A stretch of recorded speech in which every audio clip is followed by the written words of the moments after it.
99, 100, 101, 102. That's what I'm talking about. You should see me in a crowd.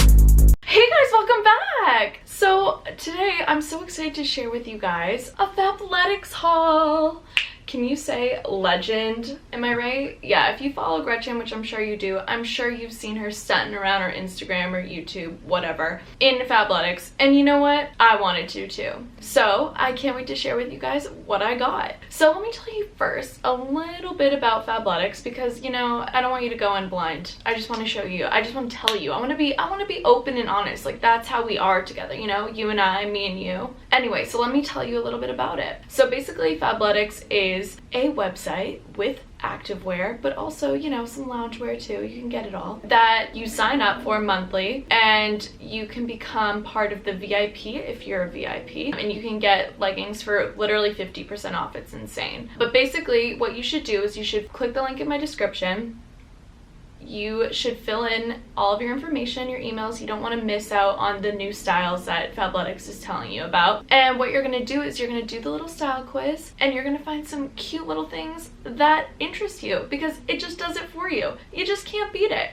One of the best things I can honestly say about Fabletics is that literally everything fits just how you kind of want it to, because I can't tell you how many times I've bought leggings and then I'm like, oh, well, I can't wear these because they fall down while I run, or they're see-through and everyone can see my underwear when I'm bending down to do a squat. Well, that might be enjoyable for some. I get self-conscious, but seriously, all of these leggings I feel so comfortable in, and they're like so form-fitting, which I love.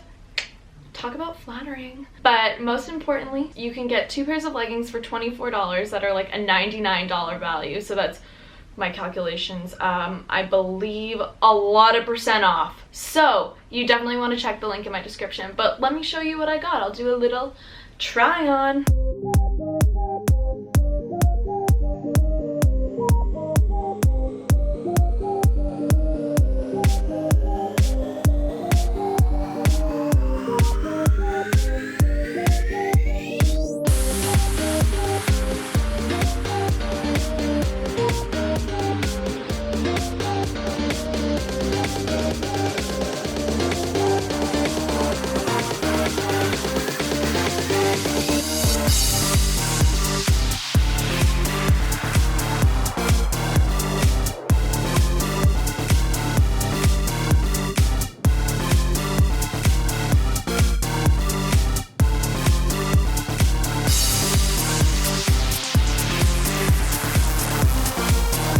Okay, I'm gonna interrupt this little style haul music compilation of things, and I could literally wear this shirt out. I mean, you can wear it to work out, but look at it.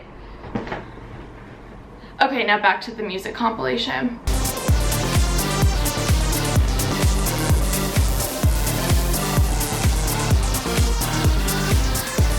Early the next morning. Sorry, I just woke up, kind of, and I'm gross looking, but like, I just simply don't care, because if you don't love me at my worst, you don't deserve me at my best. So this is what you're getting. Anyway, so as you can tell by the title of the video, I was gonna do, you know, how I stay like fit. I put that in quotation marks, in college, because I think it's a lot of like, it's like kind of a struggle for a lot of people, and like how they find that balance between, you know, like drinking all the time or not, or hitting the library all the time and trying to fit workouts in, and you know, all that stuff, and not gaining weight and all of that. But I figured I'd just give you some things that I've learned over the years now that I'm a big, wise second semester senior at BU. First of all, I'm not gonna like give you like a list of tips, because I just feel like those are so redundant. Like, you hear the same thing, like, oh, find a workout buddy, find this, go to bed early, like don't eat this, eat that. And I just feel like sometimes you can apply that for like a week, but you can't apply that for like a year span. So I'm here to just give you some like tips that I've learned over the years and how I stay motivated. So especially with working out, I just always have made that like a priority and part of my routine. And in my mind, it's just like not really a question of like whether or not I'm gonna do it, it's just when. So I feel like that's really helped me personally, just because I'll have whatever 6 hours of studying to do or something. and I'll be like, okay, so when am I gonna fit my workout in? Like, I don't think of it as like an afterthought. So I think that's a big part of it, is if you always are thinking, okay, when am I gonna put this into my like schedule? Think of it the night before and plan it out, and you're like way more likely to actually do it than if you don't know when you're gonna do it, if you're stressed out, whatever. But also at the same time, like, you don't have to do it if you literally don't have time. I just feel like if you are trying to figure out, okay, I have X amount of things to study for, you still have an hour out of your day that you're probably not going to be studying, and if you want to spend that time working out, you can. It's just like actually applying it. And then some other tips I have. Okay, and then also I would say finding workout classes for me are the best thing, because when I go to the gym, I go there and I'm like, okay, A, there's 3,000 people here and I don't want to do like a squat in front of them, and B, I don't know what to do. So workout classes have worked really well for me. And then you're gonna be like, oh, but they're so expensive. Yes, they are, and like it definitely adds up. What I have done over the years is, because like my sophomore year, I fell in love with Barry's boot camp. I was like, I literally love this place, like I need to do this 80 times a week. Not actually, but then I started working there, so then I got free classes, so it balances itself out. So if you find like a workout place that you really like but you don't want to spend money, see if you can like work the front desk. I don't know, Barry's has worked out very well for me.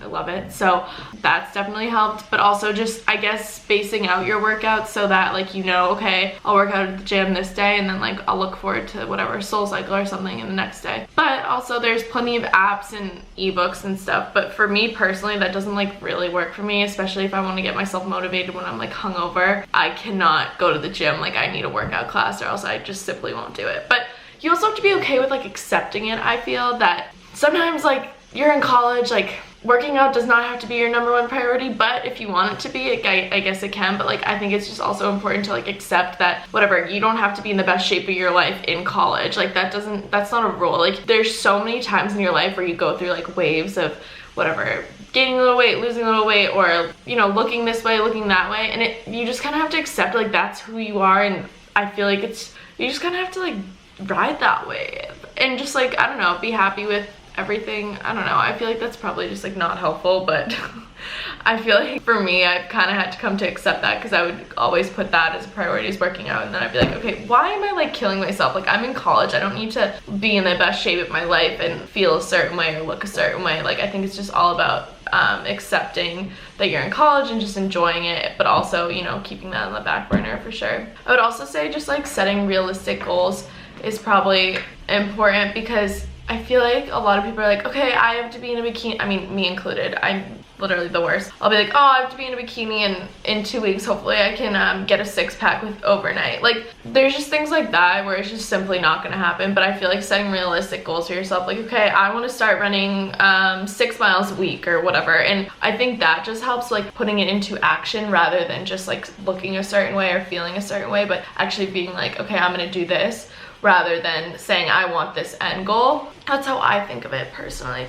But this video might have just not been like super helpful for you, but I just think it's really important that like in college, yes, it's important to stay fit, active, healthy, but to not make it your like #1 be all end all, but also always, you know, keep that in mind, because it is important to stay healthy and active, and it'll make you feel better. And I honestly think it makes you do better in school, because I think when you have that routine and you're like more motivated, and I don't know, that's how it works for me personally. I hope you enjoyed this little tips and tricks for how I stay fit in college. I think my take home messages are: make it part of your routine if you want it to be, and make that like, don't question it, just like put it in and it'll get done. 2, don't get hard on yourself. You're in college. Like I feel like college students, you don't have to be in the best shape of your life in college. Like it's fine, and you'll get back there, or you'll get to some goal. Like just be happy with yourself. And I think if you're incorporating being fit and like healthy and active at some point of the week or the month or whatever, I think that's just like, okay, this heater is so loud. I think you'll just be a happier human. So I hope you enjoyed this video. Make sure to click the link in my description to check out Fabletics. You can get 2 pairs of leggings for $24. And like I said, you're just not want to miss this video. Okay, yeah. And happy Vlogmas. Hope everyone's great. Woo!